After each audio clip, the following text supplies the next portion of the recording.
आंसू है कि थमते नहीं। ये उन शहीदों के परिजन हैं जो सोमवार को बीजापुर आईडी ब्लास्ट में दुनिया को अलविदा कह गए, लेकिन अपने पीछे छोड़ गए रोता बिलखता परिवार। गोद में दुधमुहे बच्चे लिए माँ, बहन, बेटी दंतेवाड़ा पुलिस लाइन में श्रद्धांजलि कार्यक्रम में पहुंची तो माहौल गमगीन हो गया, हर आंख नम हो गई।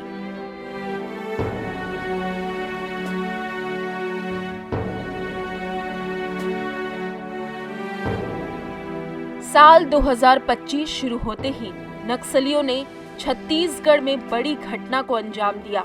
अबूझमाड़ एनकाउंटर से वापस लौट रही फोर्स को नक्सलियों ने निशाना बनाया। बीजापुर जिला मुख्यालय से करीब 70 किलोमीटर दूर भेज्जी और कुटरू पुलिस थाना क्षेत्र के बीच अम्बेली में सोमवार दोपहर 2:15 बजे के करीब डीआरजी जवानों से भरी गाड़ी को नक्सलियों ने आईडी ब्लास्ट कर उड़ा दिया। इस ब्लास्ट में नक्सलियों ने लगभग 70 किलोग्राम के शक्तिशाली आईडी का इस्तेमाल किया। ब्लास्ट इतना जबरदस्त था कि कंक्रीट की सड़क पर 10 फीट से ज्यादा गहरा और चौड़ा गड्ढा बन गया। जवानों की गाड़ी के परखच्चे उड़ गए और डीआरजी के 8 जवान शहीद हो गए। गाड़ी के ड्राइवर की भी मौत हो गई। मंगलवार को दंतेवाड़ा में श्रद्धांजलि कार्यक्रम रखा गया, जहां CM Vishnudeo Sai, deputy CM Vijay Sharma, मंत्री केदार कश्यप, पीसीसी चीफ दीपक बैद सहित कई जनप्रतिनिधि शामिल हुए।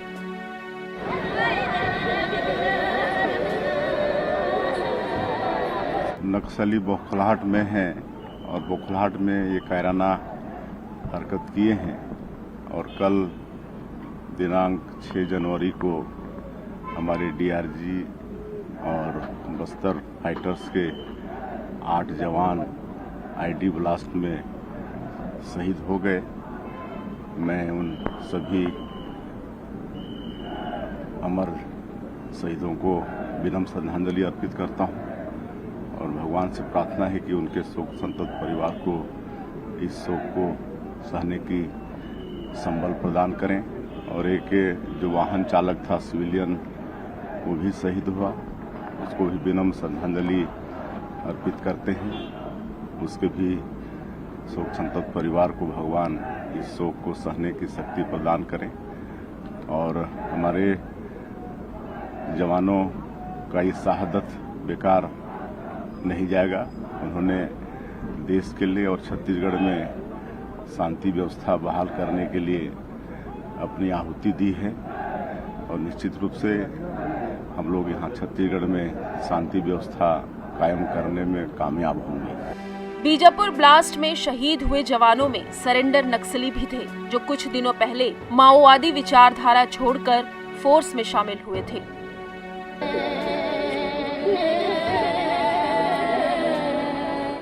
भाई हैं सही है। हाँ, क्या वो पहले सरेंडर किया था? हम लोग को बहुत सालों तक पता चला था, फिर उसके बाद फिर आना जाना संबंध रहा, फिर उसके बाद यहीं पे उसका यहीं पे बच गया था। शहीद जवानों को श्रद्धांजलि देने पहुंचे पीसीसी चीफ दीपक बैज ने इस घटना में बड़ी लापरवाही का आरोप लगाया। उन्होंने कहा कि प्रदेश के गृह मंत्री हवा में उड़ रहे हैं, उनमें गंभीरता नहीं है।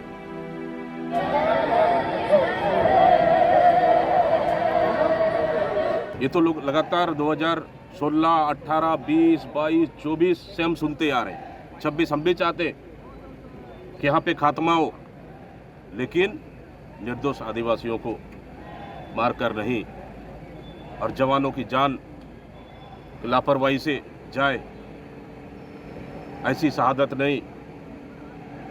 तो ये चीज़ को सरकार को ध्यान रखना पड़ेगा, लेकिन मुझे लगता है कहीं न कहीं सुरक्षा में बड़ी चूक है, इसलिए इतनी बड़ी घटना घटी। सब सरकार से सवाल करते आए हैं कि सरकार कौन चला रहा है,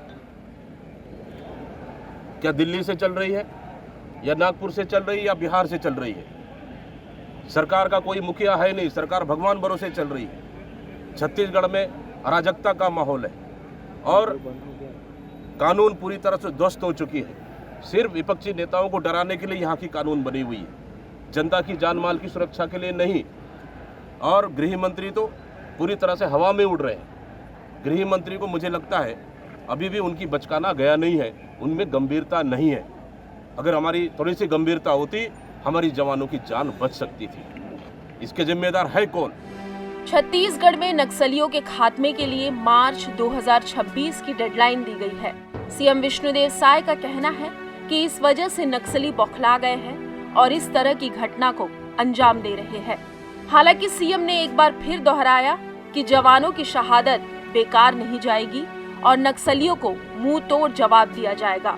लेकिन शहीदों के परिजन कहते हैं कि हमारे लिए तो ये जिंदगी भर का गम है, हमने जो खोया है उसकी भरपाई कोई नहीं कर सकता। Bureau report, ETV Bharat, Chhattisgarh.